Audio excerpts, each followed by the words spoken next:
はい、そしたら続いてあちらリアハッチのリアガラスだね。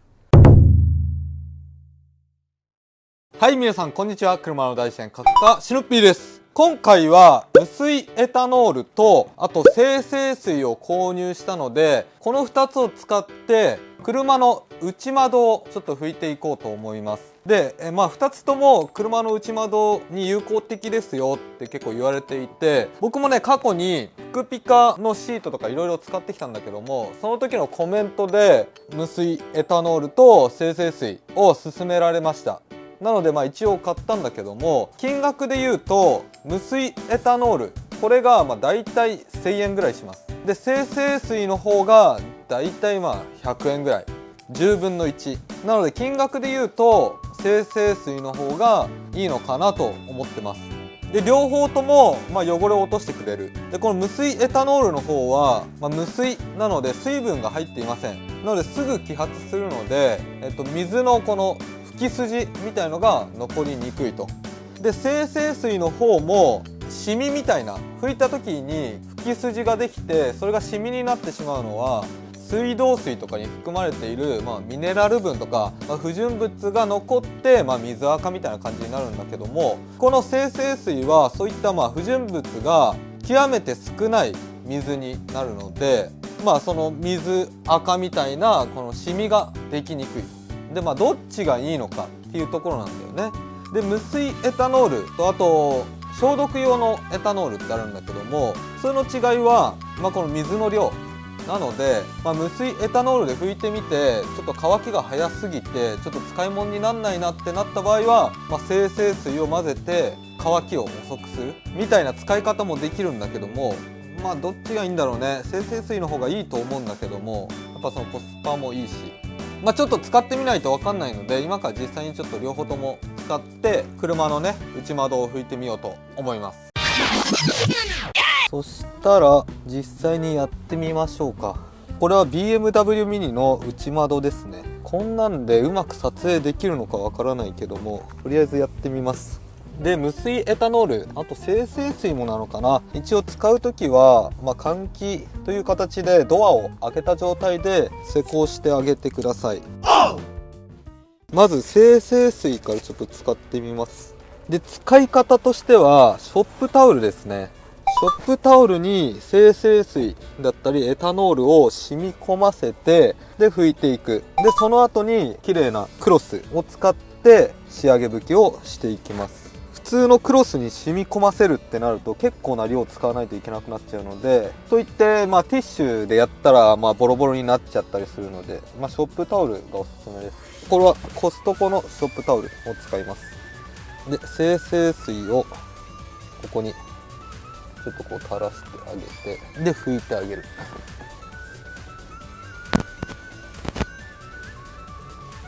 で精製水はなんだろうな、空っぽの水って言ったらいいのかな。普通の水道水とかだと不純物が含まれているので汚れをね吸収しないんですが、この精製水っていうのは、その辺空っぽなので汚れを吸収してくれると。こういった感じで拭いて、あとは乾いたクロスで仕上げ拭きをする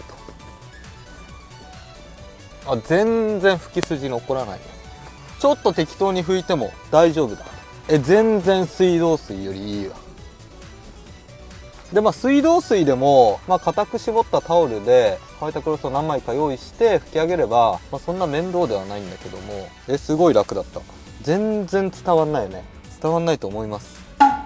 そしたら反対側は無水エタノールで、無水エタノールの注意点は、水分の入っていないエタノールなので、これこそ換気した環境でやるのと、あとプラスチックこういったところに付着すると変色したり、劣化する可能性があるので、そこら辺ちょっとシビアにやった方がいいかな。で無水エタノールをこういった感じでつけて、あと手の油分も持って帰るので手もパサパサになります。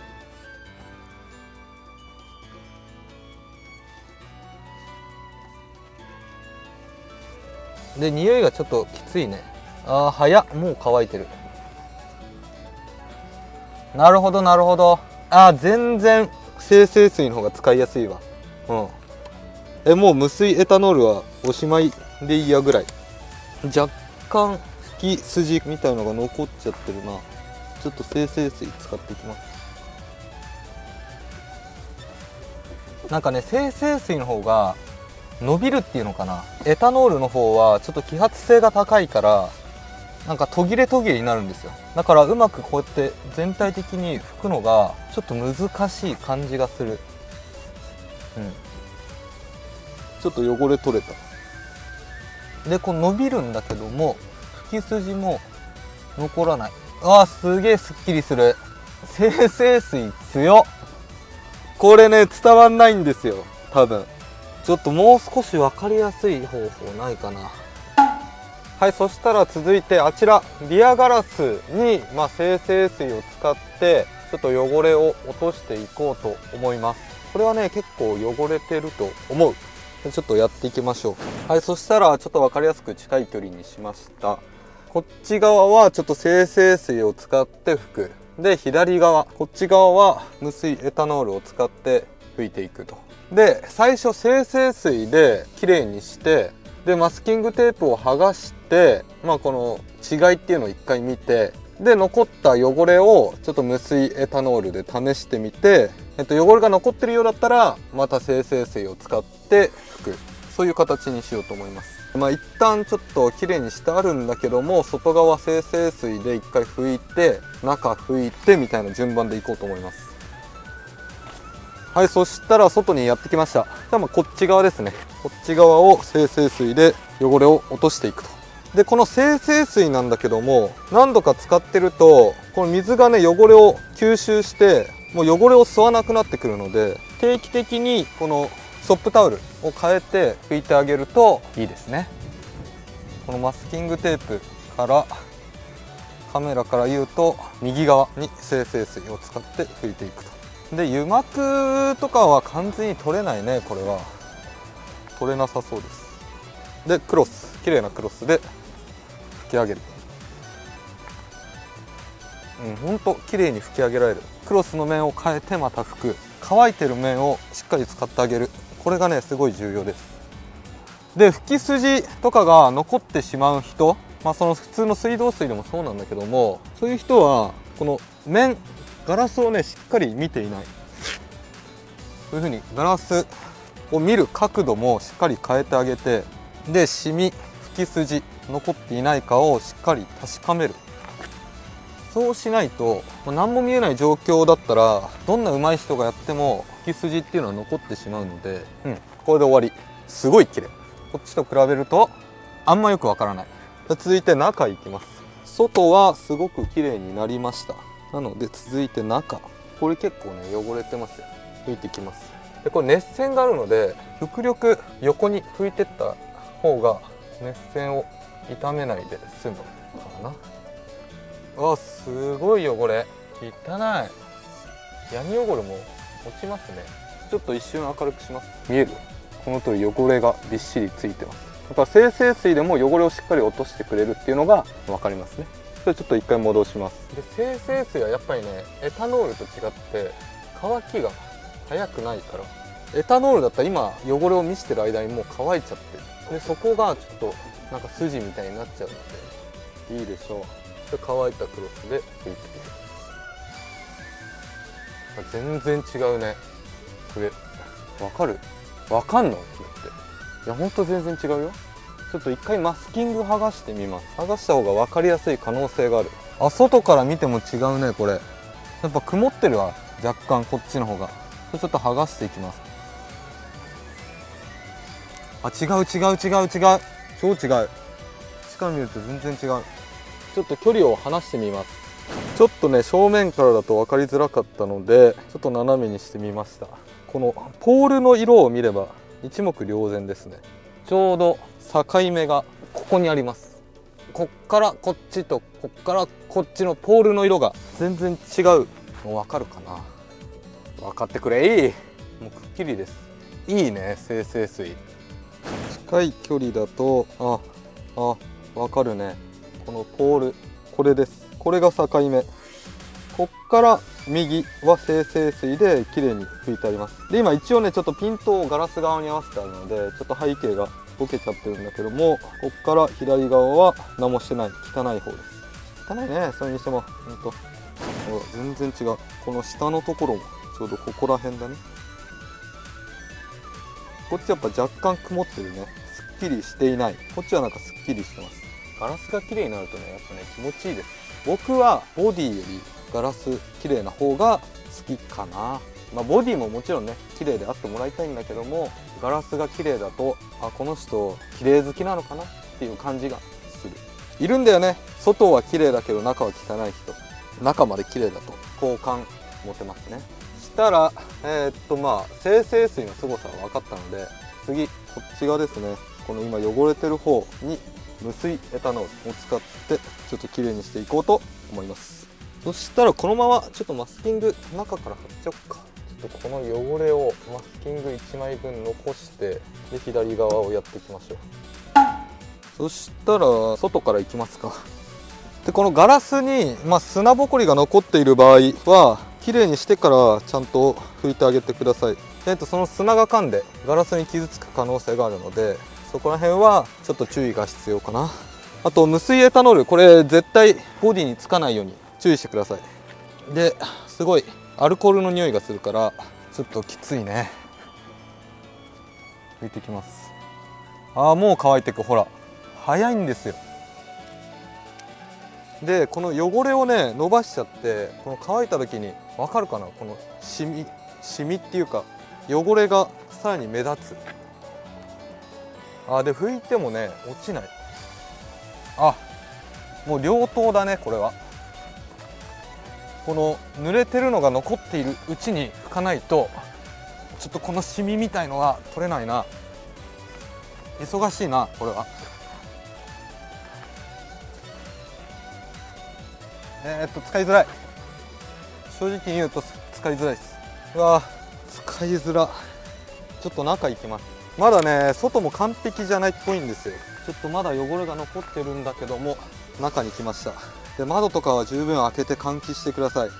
もうね無水エタノール僕使わなくてもいいぐらい、精製水の方が全然使いやすい。安いし。そしたら拭いていきます。待って、そんな綺麗になんなくね。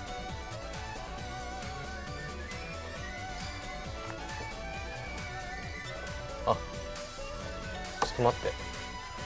そんな綺麗になんないわ。ちょっともう少しやる？一応やっておこっか。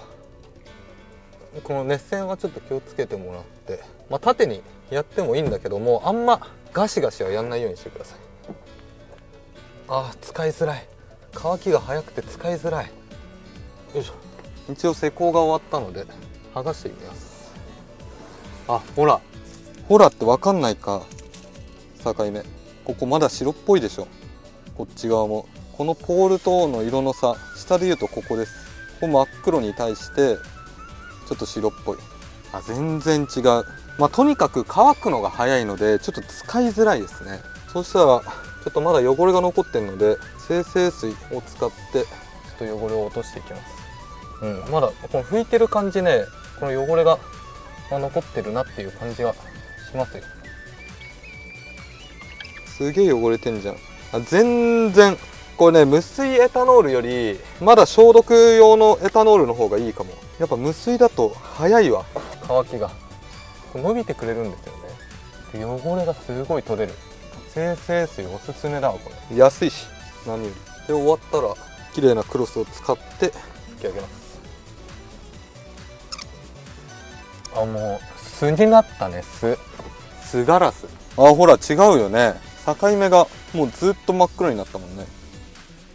汚れてる？ここだね。汚れじゃないのかな。反対側の可能性もあるね。外側すげえ綺麗になった。ちょっと外側も行ってきます。いや精製水いいわ。全然あり。すげえ汚れてる。こっちも無水エタノールはね逆に僕からしたらないな。拭きづらい。拭き上げがねすごい難しい。乾きが早いので。さっきの曇りみたいなの取れたかなこれで。うわパキッとしたわ。透明感っていうのかな、この透き通ったような感じに。いやいい、これはいい。さっきのこれ曇りじゃないのかなけどすごい綺麗になりました。はい、これがちょっと遠い距離です。まあどうですかって言ってもちょっともう汚れてる面がないので判断しづらいと思うんですが、だいぶ透明感増したと思います。いや素晴らしい、安いし使ってよかった。 OK、 とりあえず今回はこんな感じで終了になります。はい、といった感じで動画の方以上になります。で、今回は無水エタノールと精製水を使って車の内窓を拭いてみました。で、まあほんとネットで調べると両方とも無水エタノール車内窓って調べてみたり、あと精製水車内窓って調べても両方ともねたくさんヒットするんですが、僕から言わせていただくと圧倒的に精製水の方が使いやすい。で、無水エタノールはやっぱりね水分が入ってないので即揮発する。だからもう拭いた直後にもう乾いてくるんですよ。でその時にもう汚れを伸ばして乾いて固まるっていうことになるので、そうするとまた汚れがね伸びるだけっていうのかな。だからもう即座に拭かないといけない。この作業がねすごい大変で、金額も無水エタノールが1000円、精製水が100円でも金額で言っても精製水の方がいい。で無水エタノールはやっぱりね匂いがね結構アルコールの匂いがきついので、まあそこら辺もまあ評価に入れたとして、まあ僕はもう0対10ぐらいでもう精製水の方が使いやすいです。安いし水だからもうすごい伸びるんですよ。で即乾くっていうわけではなくしっかりそこに定着してくれるのでゆっくり拭き上げができる。やっぱり汚れがこの残ったまま乾いていくっていうのがシミになる原因なんですよ。水道水で濡らしたタオルもこう拭く。でそれが乾くと拭き筋でシミになる。でその前に綺麗なクロスで全部水分を取ってあげれば綺麗に仕上がるんだけども、この精製水はまあその不純物が入っていないので、まあ、ゆっくりゆっくりやっても綺麗に仕上がるというメリットがあります。ほんとねびっくりした。超おすすめなので、まあ車の内窓ちょっと汚れてるな、綺麗にしたいなと思っている方は、まあ、薬局とかに行って精製水、まあ、100円ぐらいなのでぜひ購入して、まあ内窓を綺麗にしてみてください。これのこと言うの忘れてました。ショップタオルね、これはまあ濡れてもすごい切れにくいと。ティッシュと違ってボロボロにならないのですごい成功しやすいです。だからまあタオルで最初に染み込ませて拭くよりはこういうショップタオルに染み込ませて汚れを落としてそっから最後に仕上げとして水を全部タオルで吸い取ってあげる。それがね一番効率いいと思います。なのでまあタオルとタオルじゃなくてショップタオルとタオルが僕はおすすめだと思います。これで以上になります。この動画が面白いなと思った方はぜひチャンネル登録と高評価お願いします。それではまた来週。ああよかったよかった、これはすっきりした。